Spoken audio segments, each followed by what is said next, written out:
That was a perfectly beautiful concert last night. Thank you, David. Thank you, all of you.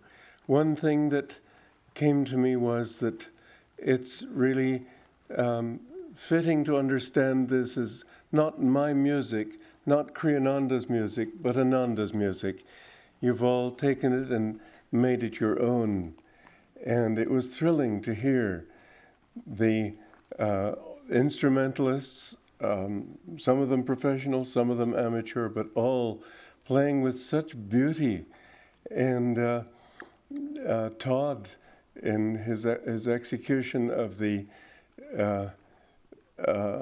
sonata, the Divine Romance, the sonata, really makes execution the wrong word. It was thrilling to hear, and you could hear that he'd made it his own. He had little things in there that showed that. And Derek, it was just wonderful to have you here, and thank you for being here.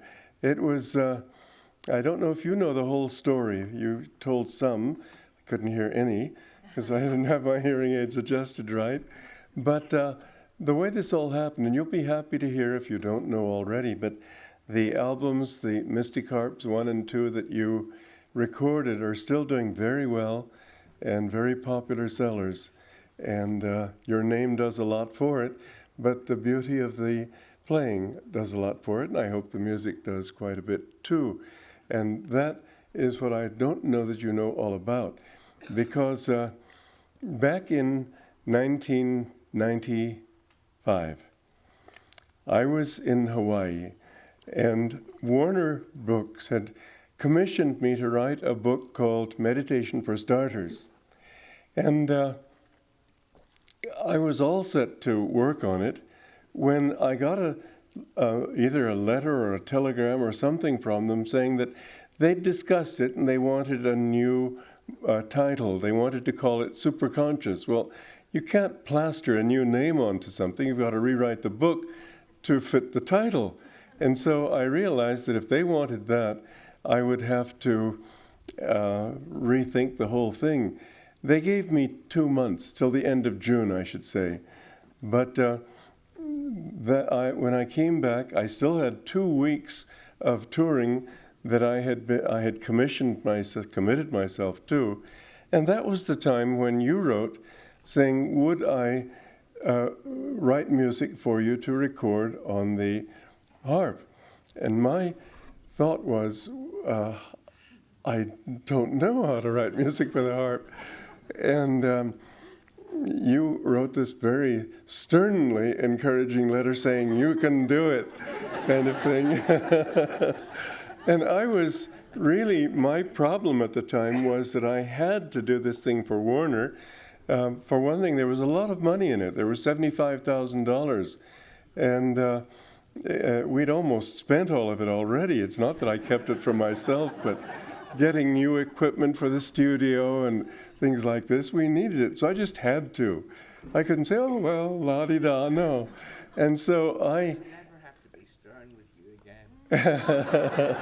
again. You were stern, Derek.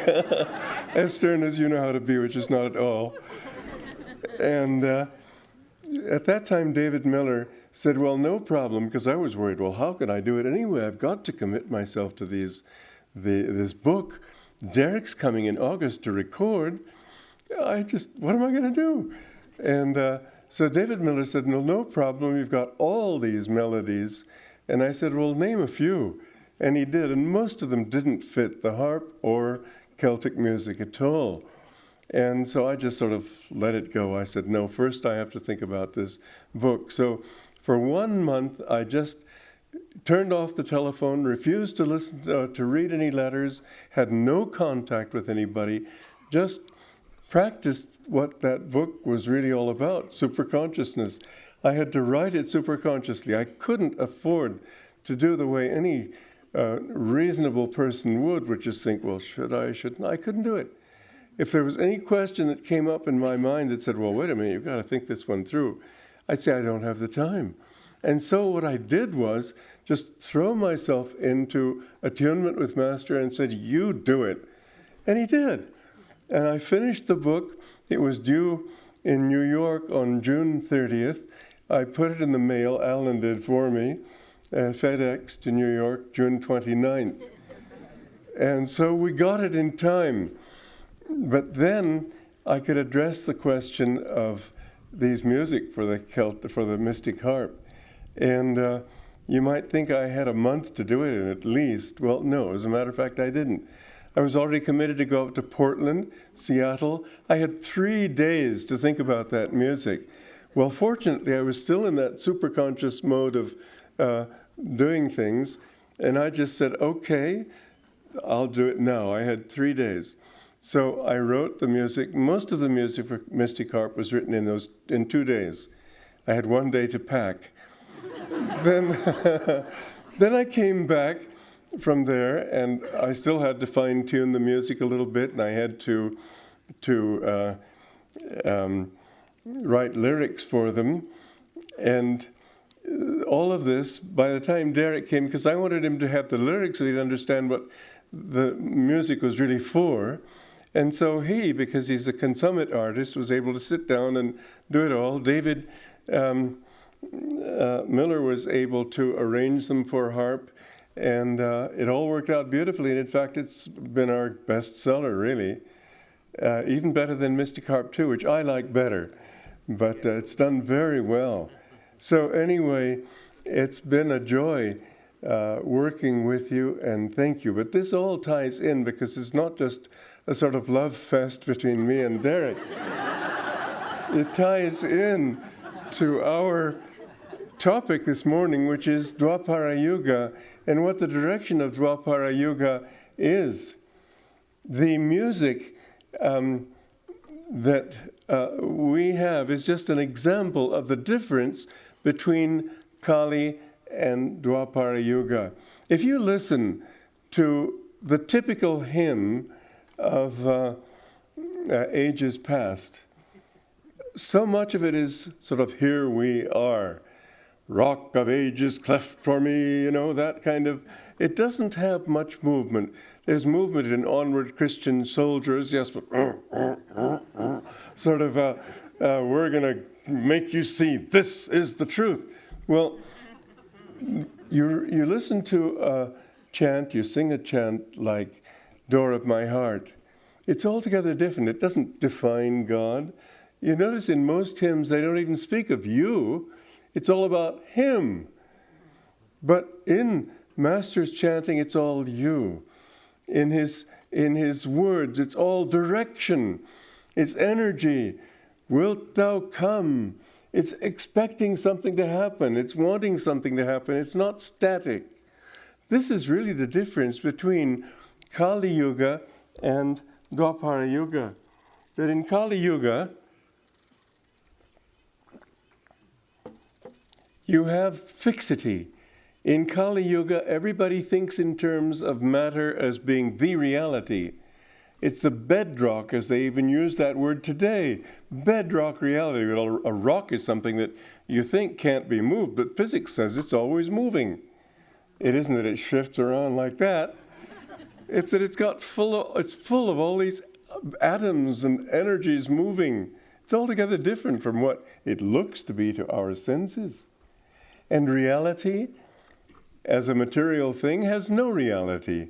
I know that the chair that you're sitting on may become a little hard. That's why I see some of you in soft chairs. But it isn't hard at all. It's just energy. Think of it. Everything is moving. Everything is vibrating.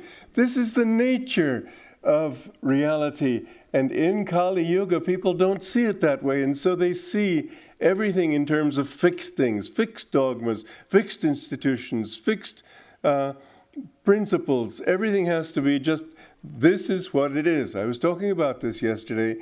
It's a very important thing to understand the difference. Because in Dwapara Yuga, there is a whole shift toward realizing something that science has discovered just because it was capable of discovering it at that time, because people were predisposed to see it. All these truths were already there. People weren't stupid in Kali Yuga. Some were more so than than now, perhaps because the energy coming to them from the universe was not as great. Nonetheless, there were brilliant people then. And why didn't they think of these things? Because it wasn't time yet. Man's consciousness had not yet evolved to that point of subtlety where they could perceive movement in immobility, energy in what appears to be static. They couldn't see these things. And then, with Dwapara Yoga, there comes this understanding, and scientists being ready for that. It's interesting to see that Sri Yukteswar talked about these things in 1894. It wasn't until about a decade later that scientists began to discover these truths. Scientists began to find that indeed matter is energy, and that it is the basis of all things, and so on. There are many things that he said in 1894 in his book, The Holy Science, that were inconceivable at his time. The thought of there being a center to our to our universe, well, he didn't go into words like galaxies and so on. It was premature. But he spoke of the great central sun, which we know now referred to our galaxy. And he spoke of this, of the earth as moving toward that. Well, at that time, everybody still thought that the sun was the center of the universe. They had no idea that the earth was moving except around the sun. They had no idea that the sun was moving. It was a fixed reality. And yet Sri Yukteswar was able to say that it is moving. It is moving toward that center. It wasn't until fairly recently that they discovered that in fact the sun is moving in a general direction toward that center. It's moving toward the constellation Hercules, which is not Sagittarius, where the actual galactic center is, but it wouldn't, in an ellipse, make a beeline for that. It's moving in that general direction. And in other ways, too, Sri Yukteswar predated the findings of modern physics and astronomy in astounding ways, so that when certain things he said don't entirely match what we know, we can easily presume that maybe he knew and we don't yet. Quite possible. But the fact is that with this new understanding, it's seeping into the general awareness, and it isn't as if, well, scientists found it out and now we're taking our key from that. That's the overt explanation for this change in consciousness. But it would pass us by completely if we weren't ready for it too. If you were to take, if let's say Einstein and Sir James Jeans and Arthur Eddington and those early physicists of the 20th century, if they'd been born back in, let's say, the 15th century and made the same declarations, people would have looked at them as if they were goofs. They wouldn't have been ready for it. They wouldn't have had any impact. If you were able to go back to those days with a television set and whatever it takes to be able to make a program, I don't have to go into all the mechanics because we know it's impossible, but just suppose that possibility, and were to put up this screen and have everybody look at it. Do you think they'd look at the screen, or do you think they'd look at you? I think they'd say, this man is a witch. We've got to burn him. People weren't ready for such things. They had to be prepared, not just by the gradual stages of modern scientific advancement, but also by the fact that there is this new energy coming in. Now, there are interesting examples of cultures that had no contact with modern civilization. There's one, I think it was in New Guinea, where years after World War II, remembering those airmen who had descended from the skies like gods, and remembering how they had brought all this wealth of food and gifts and so on, they were making replicas of airplanes, hoping to invoke these gods to return by making these idols. Very interesting how mankind makes little images hoping to attract its kind of superstition. But on the other hand, look how quickly those people moved up into the 20th century when they did have these things. They couldn't have done it centuries ago. It isn't only the advancement of science, it's also the fact that mankind as a whole is being brought up to a higher level of awareness. And where Master's chants, he was really, I think of him as the avatar of Dwapara Yuga. When he came and brought chants that take you somewhere, that try to urge movement, change, this kind of thing is a Dwapara thing. It's an energy. Then the question comes, well, what about the next yugas? Interesting, isn't it? If Dwapara Yuga is energy, you know what Dwapara means? Just means second. Doesn't have any very interesting significance. Dwa is two, like Dvaita, duality. And Treta Yuga is of the mind. This means literally third yuga, but it's of the mind. And in that time, I can imagine the chants being power chants, mantras, trying to make things happen yourself instead of invoking some higher response. It may be still devotional. I certainly hope it will be, and I can't see why it wouldn't be. But I imagine those Vedic mantras as being more natural to that time. Whereas in Satya Yuga, which is the time of truth, of divine consciousness, in that yuga, you will find probably, I'm only projecting, because I think it would be interesting today to project a little bit into the future. Projecting the thought that in Satya Yuga, maybe people will be chanting Om. Maybe all their thing will just be declaring their sense of what they already have. They're not trying to make anything happen. They're declaring a vibrant sense of union with everything. It would be a mantra full of wisdom, full of inspiration. When you listen to the vibrations of Sanskrit, which comes down from those higher ages, it's called Devanagari, which means language of the gods. And these ancient scriptures were called smriti, or remembered truths, inspired by inner knowledge. And when you think of that, you feel a real joy, a real power in that language. If you listen to each language as a vibration, and when you're exposed to different languages, as I've been from birth, it becomes a very interesting thing to hear the vibrations of language. They're partly associated with sounds, but it's more than that. It's also rhythm. It's melody. It's all sorts of things that have to do finally with consciousness, not things. Now, when you hear Sanskrit, Om Bhur Bhuva Swaha, there's power in that. And if you listen carefully, there's also joy. When I listen to Master's voice, or to the voices of other great masters, often they aren't singers. Master had a singing voice, but it wasn't really like Pavarotti or something. Well, thank God for that. But anyway,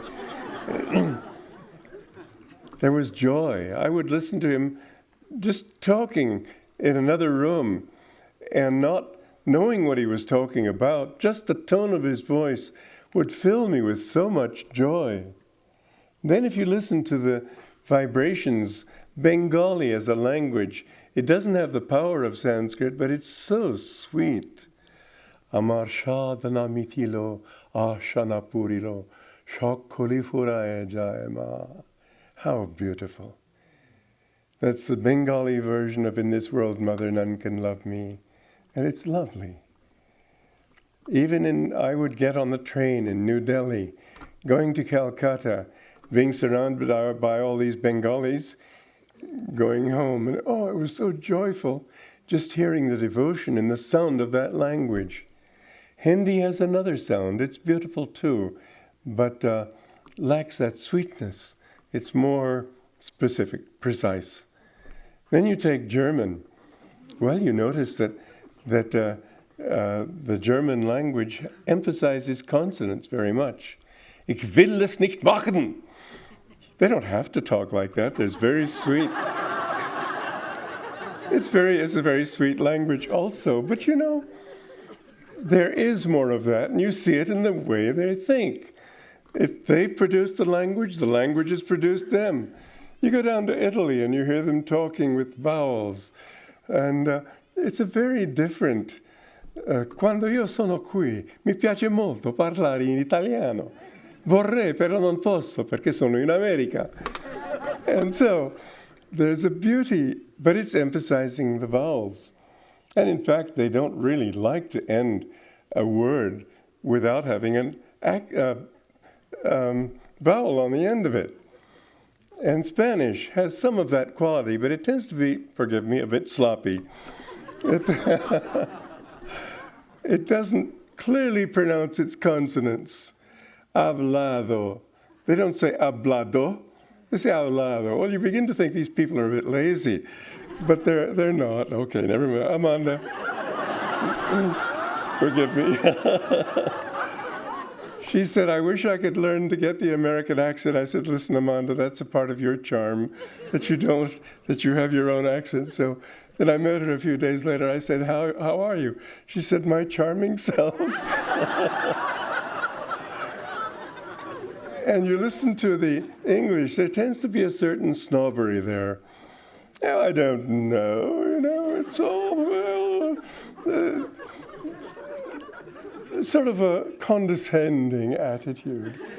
And if you listen to the American, well, there are two American accents. One is very sweet. You get this feeling that there is a sort of common sense and heart quality. It's very lovely.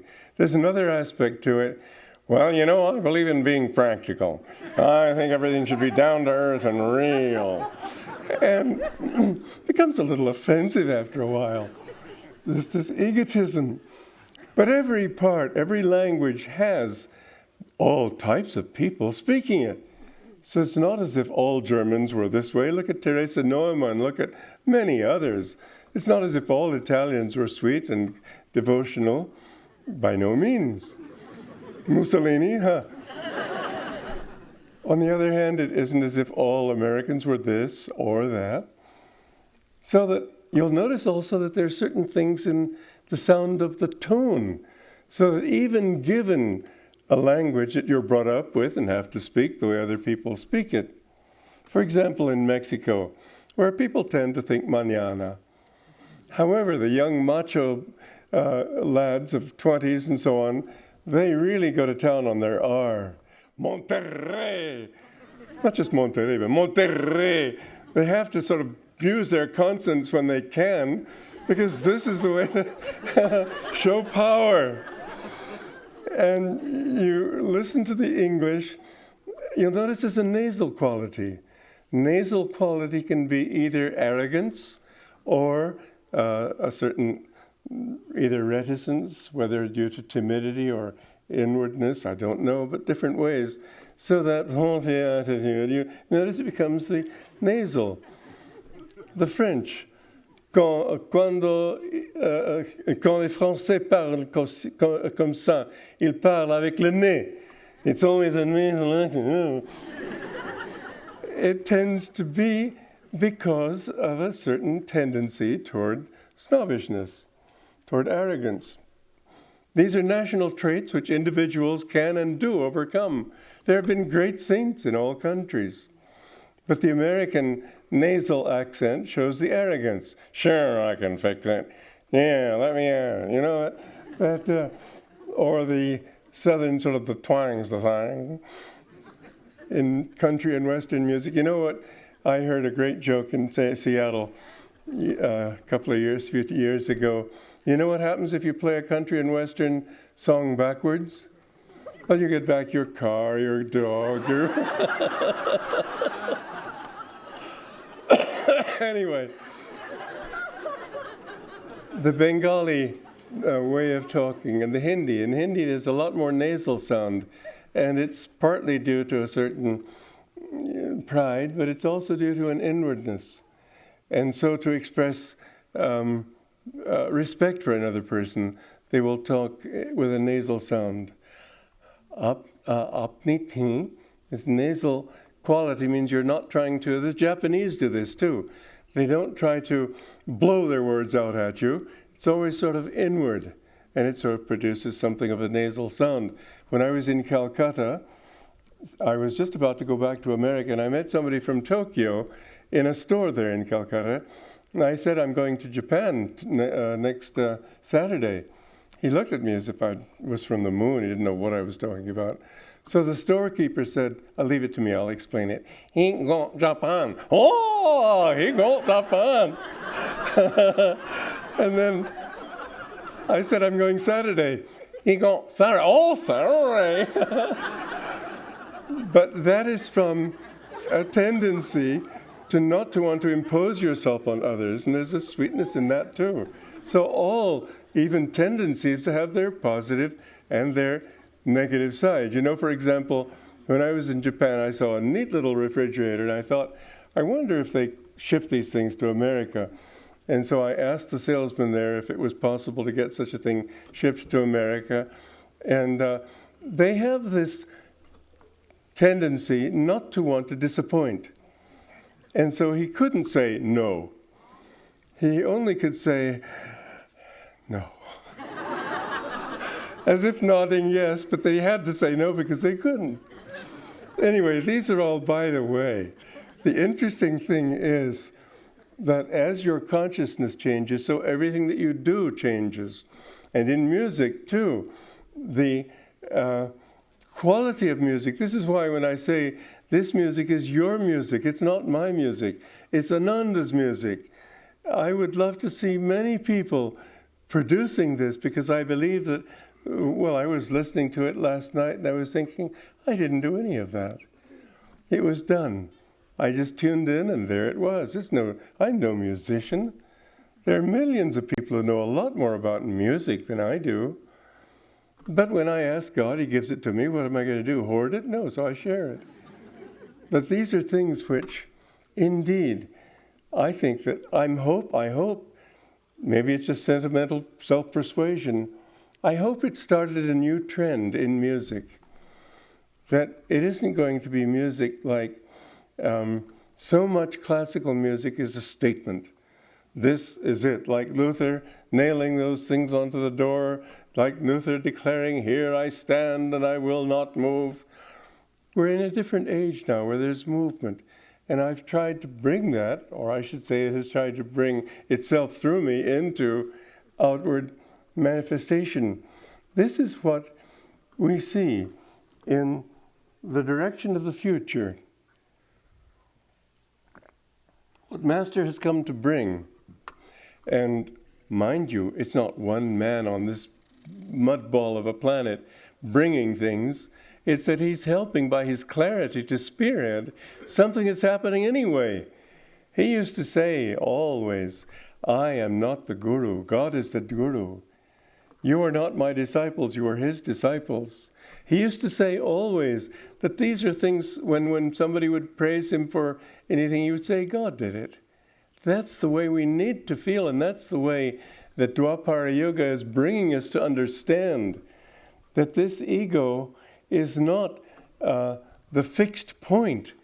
It's a transmitting station through which things happen. Now, if you read and this is something that I went into in some length in the book Hope for a Better World, Machiavelli, he was trying to keep things just as they are. He was trying to suggest to rulers how they can keep people under the control, keeping them fixed. Adam Smith, I was going to say Charles Adams, sorry. Adam Smith,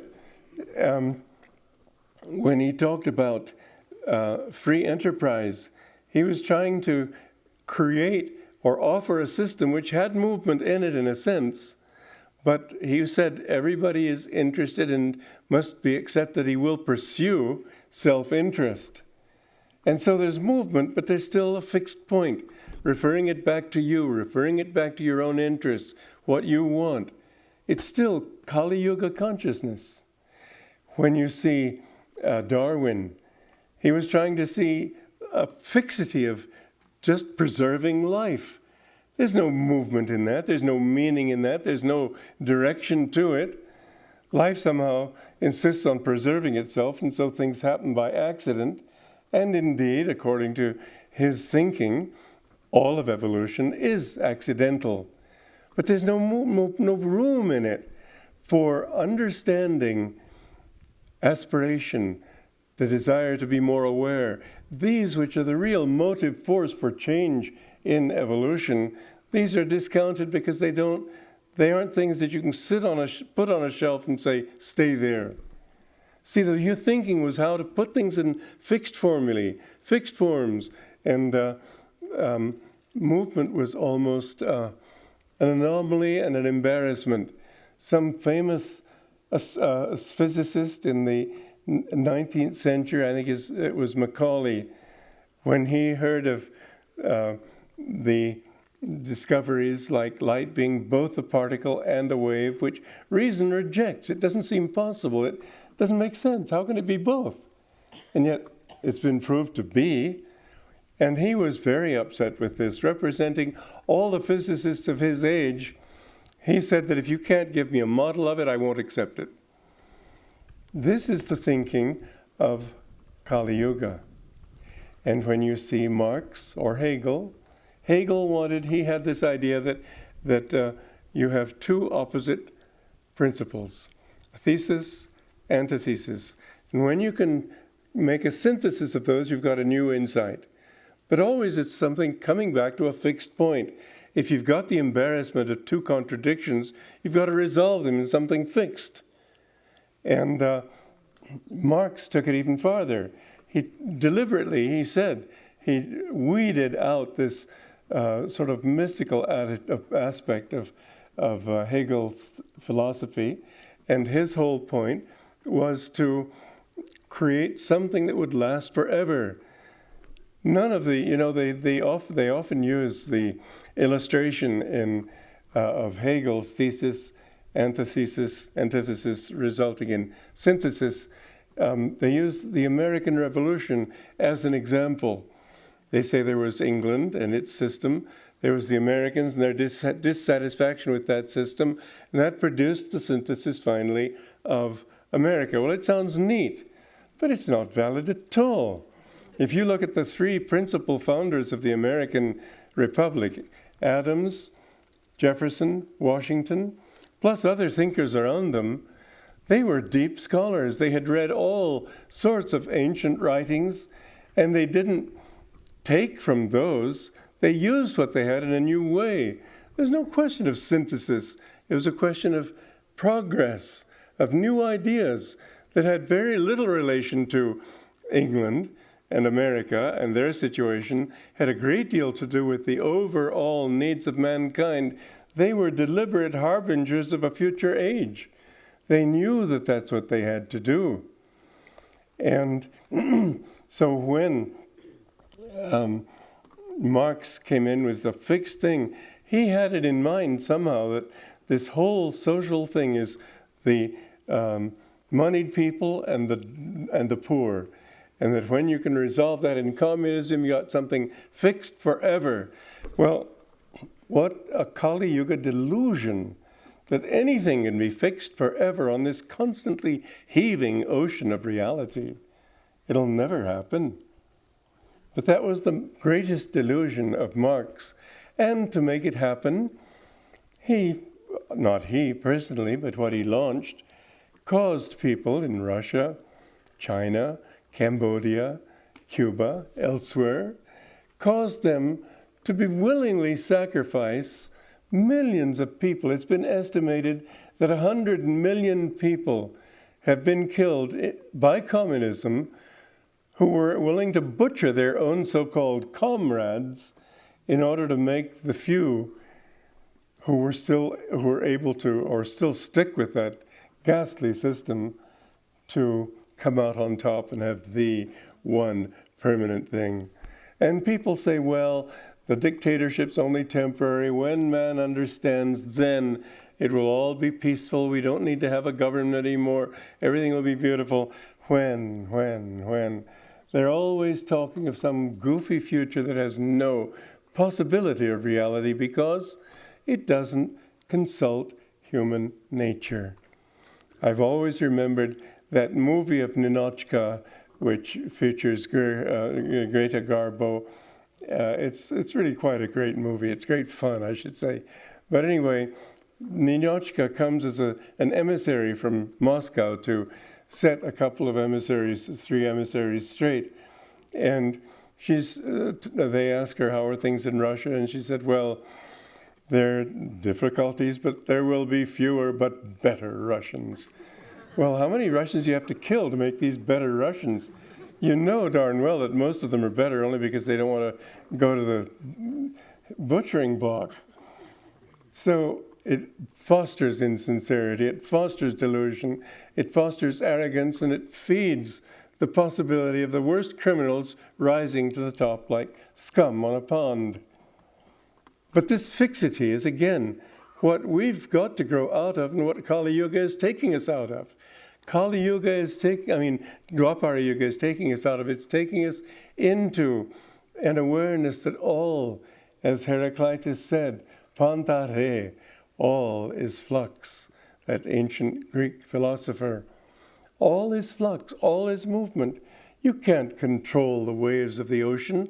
They're always going to be moving. You've got to learn to go with those waves. And so then came Freud, who again tried to fix people in their past complexes. The only reality he gave anybody was the past, their complexes, the things that had happened. His only hope was to offer them ways of getting out of those complexes, but he left them as boats without a rudder, nowhere to go, no direction, nothing to aspire to. I would like to see psychology go in the direction of directional psychology. This is what we try to do in communities, not to say this is what it means to be an Anandite. One of the beautiful things about Ananda people is that they're so eccentric. I don't mean they walk around with hay in their hair and looking like this. I mean, each one is himself. And that's what we foster because this is what Master recommended, Master demonstrated. It was so wonderful living with him and seeing how he disciplined each person in a particular way. It wasn't as if, well, Master's way was this. It wasn't. Yes, of course, there was always the direction toward God, the direction toward finding joy, the direction toward devotion, all the things that the scriptures say. It's not that Master or any other master would ever say, well, my children, we've heard all this stuff about being loving and kind. For a change, let's hate everybody. They all say the same things. They all say love everybody. They all say be humble, be compassionate, be truthful. They do. But there are new ways of doing these things. In the past, for example, you read the accounts of people in monasteries, for example, or listen to people even now who are trying to be spiritual. Very often what you find is that they have fixed ideas of what spirituality means. They can't, because no one ever can until he's up there, and it's not even worth bothering to talk about. Nobody can say he's perfect. And so, let's say somebody's on the spiritual path, and he knows he shouldn't be arrogant, and yet he treats somebody arrogantly. Oh yeah, well, I know, but that's not true. I wasn't being arrogant. You got to understand is that they go on to this long explanation because they've got this fixed idea of what they should be, fixed idea that this is therefore what they are. Fixed, final. You can't grow from that kind of thing. There are certain limited ways of being spiritual because if they think of virtue as just a fixed quantity, then you're not going to be able to grow beyond that quantity. This is one of the great defects of Aristotelian logic, that it fixes reality in certain poses. And when you reach that level of understanding, there you are, you've arrived, perfection. There's no incentive to grow beyond that to something better. And yet, in everything, there's always the possibility for improvement, always the possibility to learn to be more humble, learn to be more joyful, to learn to be more truthful. But if you think of it as fixed, you're going to find yourself thrust into, almost by force, a certain kind of hypocrisy.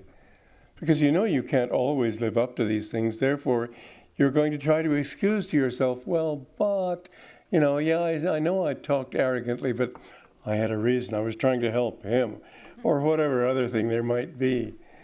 I've seen it, you've surely seen it, again and again. That's not what spirituality is all about. Truth is not a fixed quantum. Truth is something growing. When you understand truth up to this level, that's the point at which to look around and say, well, what higher levels are there? Not to say, I've arrived. You cannot become perfect, for example, in the yamas and niyamas, the do's and the don'ts of spirituality, just by superficial actions. You remember in the Autobiography of a Yogi, Master was going to slap a mosquito. Then he thought, oh, I'd better not. He was thinking of Patanjali, who said, a principle of the yogi is ahimsa, harmlessness. Sri Yukteswar, of course, being a master, knew Master's thoughts. He said, why didn't you complete the action? Master was about to slap the mosquito and decided not to. And he said, Patanjali's meaning was removal of the desire to harm. Then he went on to explain, you can't help harming. You drive your car, you're bound to get a few insects on your windshield. Does that mean you shouldn't drive a car? Maybe what you should do is always walk. Well, big, lots of luck. You might tread on ants, tread on caterpillars. So, stop walking. You've got to stay home, never walk anywhere, don't drive, don't walk. You breathe. And in breathing, you destroy all sorts of little germs. Well, should you stop breathing? Try it. Yogis can do it. Most people can't. You cannot avoid harming others in one way or another. The important thing is not to want to harm. When there is this wish to do good. I know it was a very interesting experience. Master was teaching me a lesson. I was at the 29 Palms retreat of the monks, and there was a snake outside. There are a lot of rattlesnakes in the desert, and Master had said that when it's a harmful animal, I know, for example, to take another of my tangents, one time I said to him, because he had said that you shouldn't, you should kill things that are harmful, that threaten human life, because human life is at a higher level of evolution. Therefore, it's right to kill anything that harms or is a threat to human life. And so anyway, and I said to Master then, well, sir, what about flies? They don't threaten human life, insects like that. He said, yes, but in countries where they proliferate, the disease rate is much higher.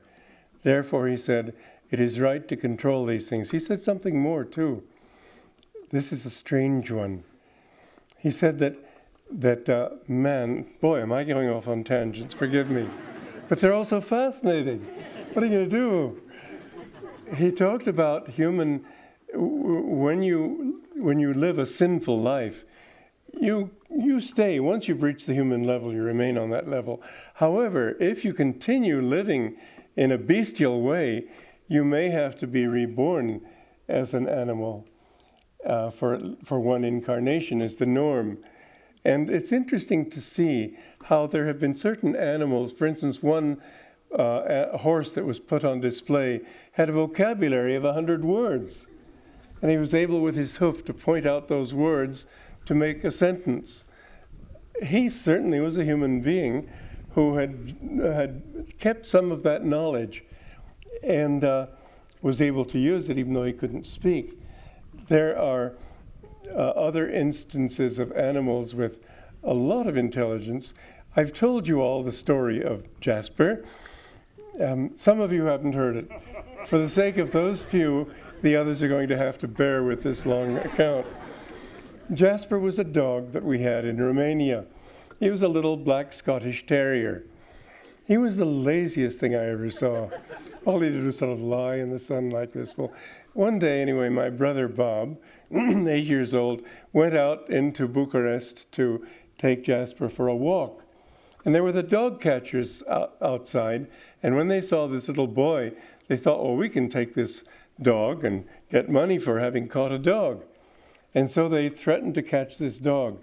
And my brother, who was a plucky little fellow, tried to stop them, and they wouldn't. So he grabbed their net, the pole, and he turned and he said, "Run, Jasper, run!" And Jasper ran for the first time in his life. And he ran and ran. And finally, after he got out of sight, after all, he was lazy, he saw a bush and hid behind the bush. And these men went pounding after him and passed him by, and he trotted home. Well, anyway, for weeks afterwards, we were so proud of Jasper's intelligence in hiding that we would talk about this. Well, he, I'm sure, didn't speak English, but he sure knew what we were talking about. As soon as we told that story, wherever he was lying, resting, he would suddenly...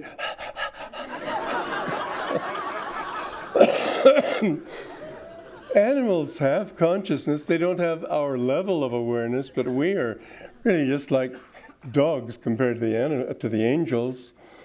We've got a long way to go to really understand things clearly. And so the soul, if it continues to err, will be born as an animal for one life and then come back. But, Master said, if they continue to err, they may be thrown down for a longer time. They may even, and this happens, be thrown way down the ladder of evolution to the level of germs. Well, just think of what a suffering it must be to that entity not having the intelligence to know what's wrong, and yet having the intelligence or the awareness to know that it's confined and it doesn't belong here. And it has to work its way up from that level. He said that there are whole galaxies where the different gunas, the different qualities, are uppermost. In this galaxy, the Rajoguna is uppermost. It's a galaxy, even in Satya Yuga, it'll be mostly, mind you, Dwapara Yuga is still a materialistic age. Even Satya Yuga is still not really up there. It's just much more up there than now. And so this whole galaxy is essentially a galaxy of Raja Guna, of activity and worldly involvement and so on. He said there are whole galaxies where they're basically sattvic, and the people in those galaxies commune easily with the angels. And the tendency there is to just, they automatically understand that the purpose of life is to know God and know truth and know the self. And there are other galaxies where the basic vibration is tamasic, and in those galaxies those souls go. And he says that sometimes germ invasions are actually those germs coming from those galaxies to this planet to be punished. They have that tendency. But those animals that have this that are dangerous to man are also manifestations of the satanic force, which are brought here to continue their satanic ways, their harmful ways, but also to be punished. And so you're actually serving the divine cause by keeping these things under control. This is a level of reason and of truth that is pretty hard to understand. Just take one example. Okay, you've got a whole galaxy with evil people. That's pretty far away, isn't it? How are those germs going to come over here? Space doesn't exist. It's a wholly different reality we're living in than you and I can perceive with our eyes. Those galaxies are just as much here as we are right now. Physics is beginning to understand these things, but the human reason is beyond it. Nonetheless, to come back to my little story, there was this snake out in the garden behind the house.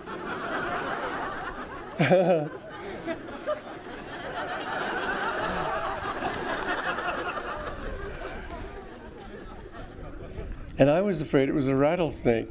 Didn't know much about snakes. So I killed it.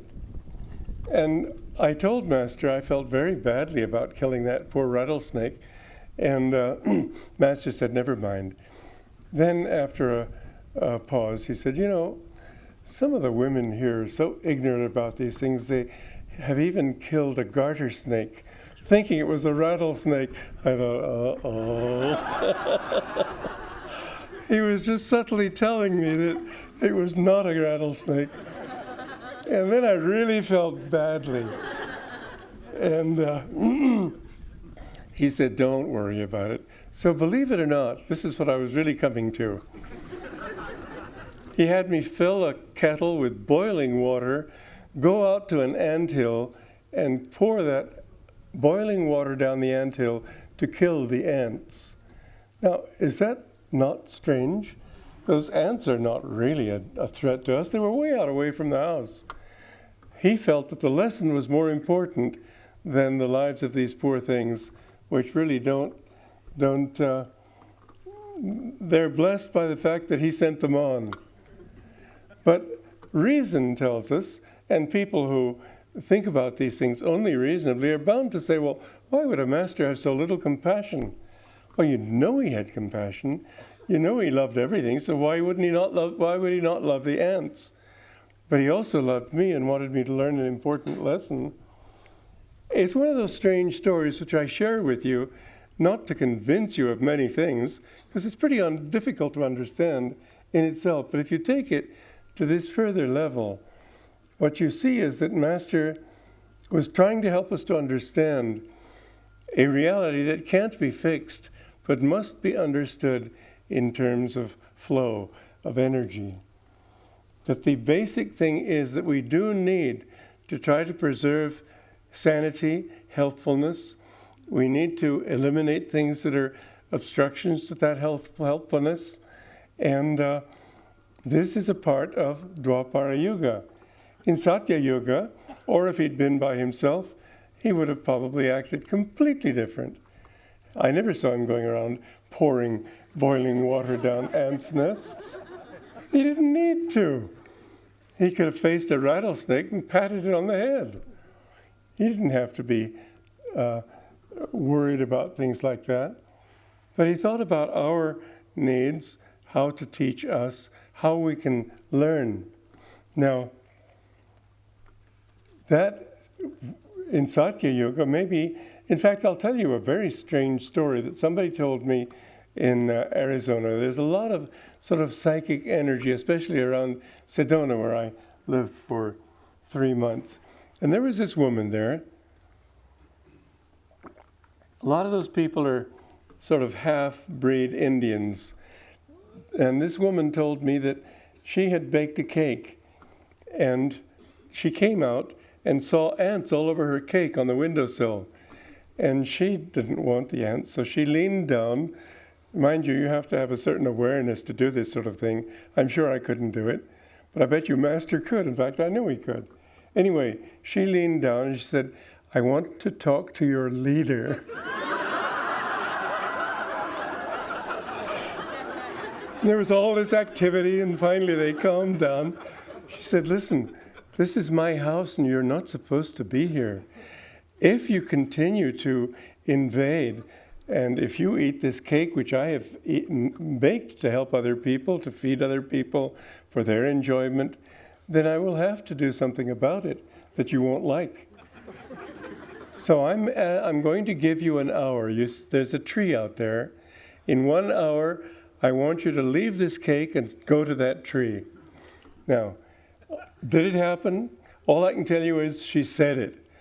I was not there. I can't even say, here's the cake. But an hour later, there were no ants on that cake. She went out to the tree and she saw these ants going up and down the trunk. Well, it is certainly true, and many people have demonstrated it, and perhaps you have in different ways, that we have a certain rapport with nature, and we can make these things happen. Master, when he went out in Ranchi with a group of boys into the jungle, and there was the driver, they'd gone too far, they couldn't come back that night, so they found an abandoned hut, and they went to this hut and closed a sort of a flimsy door, and after a while, they heard the roar of a tiger in the clearing outside that little hut. And the driver, putting himself safely between the door and putting the others safely between him and the door, said, he's going after our cows. They had cows to pull the carts there, not horses. And Master said, you didn't close the door? He said, sir, I forgot. Master said, well, who would like to go out and close the door with me? Of course, everybody stampeded for the back of the room. There was no general willingness to join him. So Master went out alone with just a lantern. And as soon as he got out into the darkness, a wind blew the lantern out. And there he was, between the stall with his open door and cows that the tiger was approaching to eat, and the tiger, there he was standing. And Master felt, well, God is in that tiger. God is in all things. And I love God. I love God in that tiger. And he just gave love to the tiger. And the tiger just sort of rolled over and let him stroke it and then walked off into the forest. These things are common. Devi Mukherjee, in his beautiful book, Shaped by Saints, if you haven't read it, do get it. It's well worth reading. But he talks about an experience he had in the jungles where he came upon some saint there who said to him, don't come out after midnight. And so he stayed in his room. And about midnight, a whole bunch of tigers came and played with this saint, just like little pussycats. And he wanted to go out, but he had been told not to, so he didn't. And later, the next morning, he said to the saint, but I too felt love for them. And the saint said, yes, but not on that level. You're not ready for that yet. So you see, it's not just a sentiment. When Master sent love, you felt it. It was a vibrant power. It just, tears would stream down your cheeks. That is the reality that he brought, which is a permanent, eternal reality. But the teaching of Dwapara Yuga will be, it's still materialistic, people will still be egotistically wanting this and that, and they'll seek powers to do it. They'll seek all sorts of electronic gadgetry and so on, all to give them, to enhance their ego power. In some ways, Kali Yuga is better, because the delusion gets stronger too. Once you're more aware, if you're aware of delusion, your delusion will be stronger. And it'll be a little harder in some ways, but many more people will begin to see, wait a minute, that's not the answer. This energy has to be something in me. And that's what he came to bring us, not just an overall awareness, but to help each of us to understand that we are the source of whatever energy we can bring into manifestation. This energy is, it's really, you might say that the energization exercises are the cornerstone of his teachings. Because in practicing those energization exercises, you feel energy flooding into your body. And as you feel that energy in your body, you become aware of how to use that energy, how to redirect it. And so you become aware. For example, many people, devotees, sincere in their love for God, feel love in their hearts, but don't know where to take it. And so they dissolve in tears or in sort of a wonderful, sweet, sentimental emotion. But those of you who have experienced this know that you lose your devotion, you lose your power when you cry. What you need to do, and yoga teaches us how to do it, is take that inspiration from the heart. Don't let it go out. Direct it upward toward the point between the eyebrows. People who feel great purity and love in their hearts don't always understand that the heart is the pivotal point of progress. And from there, the energy can go down or up. And if you don't understand it, you may take that toward love for the wrong things, the wrong objects. And so you get caught in delusion all over again. Whereas if you understand that this energy, as it says in the Srimad Bhagavatam, that think of the heart as a lotus. Direct the rays of that lotus upward toward the head and toward the point between the eyebrows. When you can direct your energy that way, then you will reach liberation. And so Master said, if you want to be liberated, live more here. But the heart has to be in it too. You have to direct heart energy up to this point. Now with that direction of energy, we find this the core of the teachings. It isn't that Master came to tell us that, yes, energy is the way, and it won't only be by electronic discoveries and those things that we can do outwardly, and that man will be tempted to do more and more in an outward sense. Rather, it is that we inwardly need to direct this thing with energy. You can't, and this is how his chants are full of energy. You need to use energy. You can't, in your meditation, saying, God, I love you and I hope you'll come someday. You've got to say, I want you and I want you now. And when you can talk with that and pray with that kind of intensity, that's when you receive an answer. And when you want to compose music, we were talking about music, the secret is not say, well, God, let me have it. It's to say, I need it. Derek Bell is coming in a month. I've got to do something. And when you put your energy out like that, well, there it is on a silver platter. But without energy, it won't be there. All inspiration, all spiritual states, all understanding and wisdom come by first applying energy to it. Now, in a higher age, that will be the given. Then people will understand that it's really consciousness behind that energy.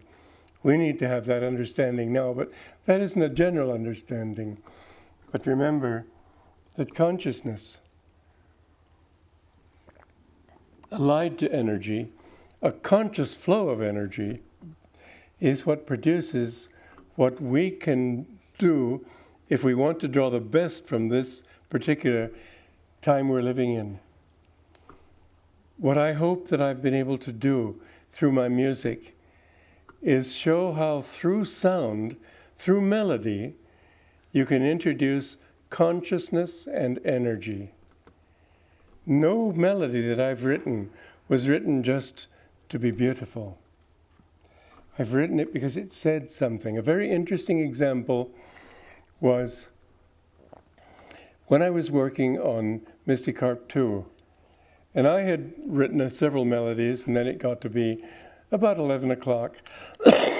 David Miller was still in the studio arranging these new things.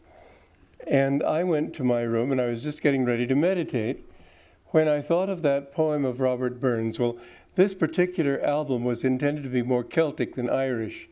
And so it had Irish and Scottish kind of melodies to it. And the Celts are actually one root race. And I've always loved something Derek Bell said. He said that we gave the Scots the bagpipe and they haven't got the joke yet. But I was trying to get the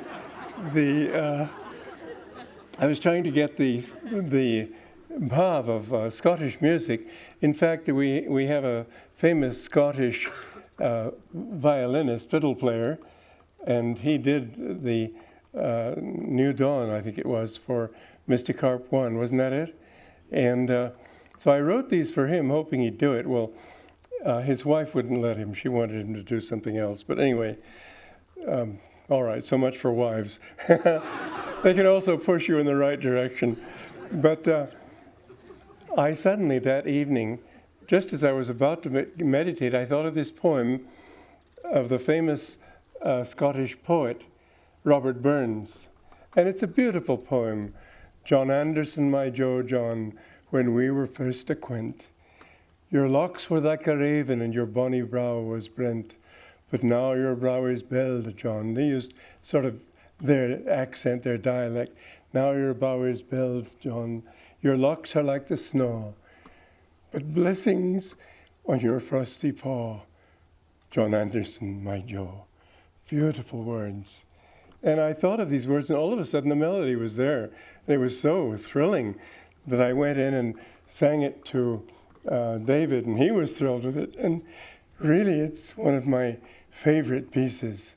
But you know what was interesting to it also was the fact that this wife of the fiddle player, she knew the old, I didn't know it had a traditional melody. In fact, many of Robert Burns's words were set to melodies, but I didn't know that one. And so she was sort of offended that I would presume to write another melody for something that was already famous and loved, which I didn't know. But then finally I had the opportunity to hear it. It is a beautiful melody. I couldn't deny it. But its message, the consciousness it conveys, is altogether different. And this is an example of how melody and music convey consciousness. That melody, which I don't have right, but I have a sort of slight grip on it. John Anderson, my Joe, John, when we were first acquaint, your locks were like the raven, your bonny brow was brent. But now your brow is bare, John, your locks are like the snow, but blessings on your frosty paw, John Anderson, my Joe. Lovely melody, but an absolute downer. And you feel, poor people, they've lived this life, and now it's blessings on your frosty paw, going downhill. John Anderson, my Joe. When you have that consciousness, the melody comes automatically. You don't have to think, now it's got to go this way or that way because I'm trying to do something. You get into that consciousness, the melody comes. It's a part of it. And so I had this other take on it. I think you'll agree it's much more beautiful. Certainly you'll have to agree it's much more positive. John Anderson, my Joe, John, when we were first acquaint, your locks were like the raven, your bonny brow was brent. But now your brow is bare, John, your locks are like the snow, but blessings on your frosty paw. John Anderson, my Joe. It's beautiful. I can't claim credit for it. The words did it. It's what the words are trying to say, if you interpret those words in that way. And whoever else did it didn't interpret them that way. But you see, your consciousness accounts for the melodies. There was this famous melody that they finally banned from the airwaves, Gloomy Sunday. Too many people listening to it committed suicide. They finally decided there was a cause and effect relationship and banned it. This is something that people don't really understand. And if you listen to great compositions even, sometimes they really get consciousness because they were great men. But often they just have something pretty, beautiful, powerful, but what does it say? What does it mean? By meaning, I don't mean some dogmatic definition, formula. I mean, does it take you somewhere? Does it take you upward? Does it take you in aspiration? Does it expand your heart's feelings? Does it expand your love? That's what the music of Dwapara Yuga has to do. And I believe that although I'm no musician, it's not that I don't know music a little bit. I played the piano for years, never was any good at it, but I played it very conscientiously, I sin badly, but conscientiously. Nonetheless, I believe that this is going to help start. It's not my music. It's what Dwapara Yuga and Master are bringing out in order that others will begin to understand. So that when they want to write a piece of music, they think, what am I trying to do? Not just, oh, that's a cute tune, let's say it. What is this tune doing? Does it lift or depress? Does it expand or contract? If it expands, it will be beautiful. This is just the start of a whole new thing. And I believe it. I believe that you who have made this music yours, it's not really mine, you will help to bring it out into a whole new wave of understanding, of inspiration. So to conclude, Master came in to help usher in Dwapara Yuga. He also, however, said, and this unfortunately is our immediate future, that there will be great trials, great struggles. We have a fight between Dwapara and Kali Yuga. The old ways are determined to hang on to what they are, and Dwapara Yuga is trying to break up that ice flow and get it to move. As a result, there will be, and Master talked about it, great upheavals, socially, economically, militarily. We're not living in happy times. We're living in what the Chinese called interesting times. It's an opportunity to grow. Be grateful for it, because these opportunities don't come around except at the change of one yuga to the next. And at this time, the challenges are such that those who really hang in there can grow enormously. You've been born at a time of great challenge and great opportunity.